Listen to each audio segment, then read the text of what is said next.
We are a long way off from aquaponics taking the place of traditional agriculture.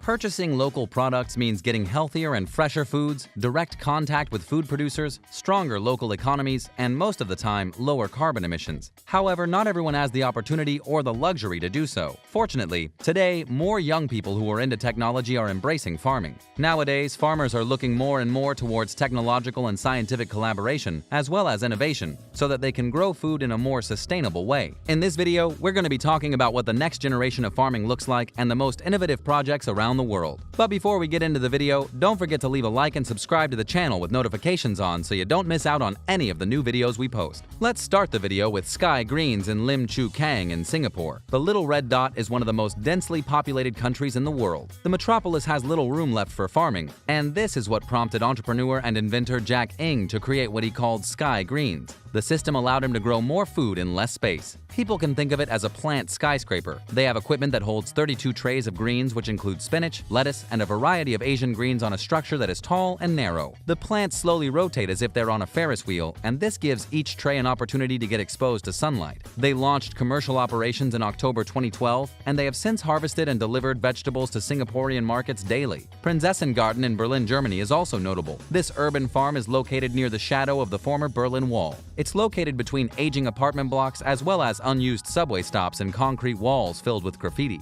They grow a wide range of vegetables inside the vine-covered fences. The plants are all in easy-to-move containers which are mostly made of recycled Tetra Paks, plastic crates, and rice sacks. This allows the entire operation to be moved easily whenever necessary. Those who visit the farm can learn various things about seed harvesting and vegetable picking. They can also pick various vegetables. There's also a cafe in the vicinity that offers snacks made from what the garden produces. Since we're going to be talking mostly about urban farms in this video, let's discuss what urban farming is. In today's time, the challenge is to find innovative ways to grow food. You can't always rely on traditional ways of farming, especially in places where land is scarce. In the 1800s, only 3% of the population, or about 30 million people, lived in urban areas. Today, more than 37 million people live in Tokyo alone. Tokyo is a metropolis without much space to grow healthy produce. Businesses and workers understand that it's becoming harder today to find sprawling spaces where vegetables, fruits, and plants can be grown. On average, produce has to travel more than 1,500 miles to reach our tables. That's about the same distance as Boston to Dallas. These are the main reasons why farmers are finding alternative ways to grow, and one of them is through urban farming.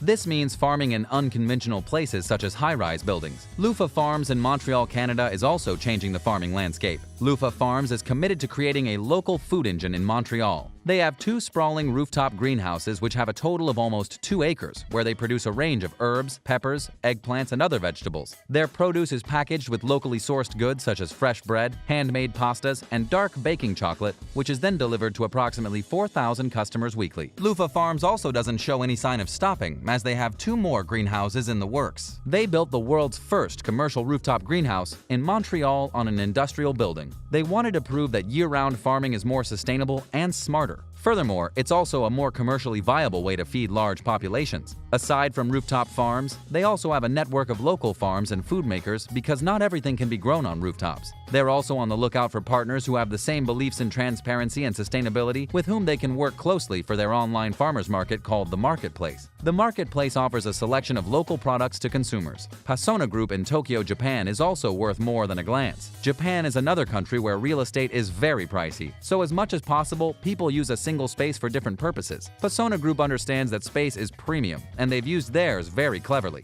The staffing company is located in downtown Tokyo in a 9-story building with an area of 215,000 square feet. It's where you'll see tomatoes dangling from the ceiling, as well as meeting rooms abundant with herbs. They also have a rice paddy in the lobby. Talk about unusual. The plants not only go to the cafeteria to be cooked and consumed, they're also intended to help employees relax, create a sense of community, and encourage out-of-the-box thinking about agriculture. The green space totals 43,000 square feet and is the home of 2,000 species of fruits, vegetables, and rice. They're harvested, prepared, and served in the building's cafeteria. It holds the distinction of being the biggest and the most direct farm-to-table of its kind that has ever been realized in an office building in the country. No doubt we are dying to visit this place. So if you're ever in Tokyo and you're interested in farming, you know where you should go. Next, we have Brooklyn Grange in Brooklyn, USA. Brooklyn Grange is an organization that's looking to increase food production without increasing agricultural footprint. They sell whatever they harvest through farmers farmers markets, wholesale accounts, and CSA subscriptions. They operate the world's largest rooftop soil farms, which are located atop 3 buildings in the city of New York. They grow over 100,000 pounds of organically cultivated produce yearly. Aside from growing and distributing fresh local herbs and vegetables, they also host educational programs and events. They design, install, and maintain green spaces over the tri-state area and offer consulting services on urban farming and green roofing to clients all over the world. They also operate an apiary on backyards, roofs, and nooks throughout New York City. Deu Horta na Tela in Sao Paulo deserves a mention as well. Marcos Victorino built urban gardens in Sao Paulo, but after the agricultural technician ran out of cultivable land, he found a way to turn balconies, roofs, and paved areas into miniature farms. Victorino turns large roof tiles upside down and creates long V-shaped troughs that can be filled with soil. The tile beds are then elevated, which makes them easily accessible to little kids, as well as the handicapped. The tiles are watertight, which enables them to hold moisture and also allows farmers to address the challenges of an increasingly limited water supply in the city. Clever guy, don't you think? Urban Organics in St. Paul, Minnesota is an operation that looks to urban spaces for produce. Urban Organics occupies a building formerly owned by a commercial brewery. The farm is an aquaponics operation that provides fish and salad greens to restaurants and grocery stores using just 2% of the water compared to conventional agriculture. The founder of Urban Organics and the CEO of Minneapolis marketing agency Haberman has high hopes for the nonprofit farm. He wants to see it prove that there's commercial viability to aquaponics and help spur the area's economic development. He believes that if that happens, they'll see more of the same type of facilities popping up. However, the realization of the business model didn't meet expectations, and it had to be shut down in 2019. The news shocked the food community as well as the employees. For many, the closure was a big disappointment, and it was confusing to many why the operation had to say goodbye. Pentair bought out the founders in 2018, becoming the sole owner. Pentair decided to close the farm a year after. How do we make sure that we support the next generation of farmers and prevent closures such as what happened to Urban Organics? In order to prevent a large gap for the next generation to fill and to support a new wave of food pioneers who are turning to agricultural careers, we should do our part by joining a community-supported agriculture program, or CSA. These are the most direct ways of supporting local farmers. The program sees members buying a share of vegetables from local farmers in regular installments over a season. Members also take on management and administrative duties, and this allows farmers to focus on growing and delivering quality vegetables.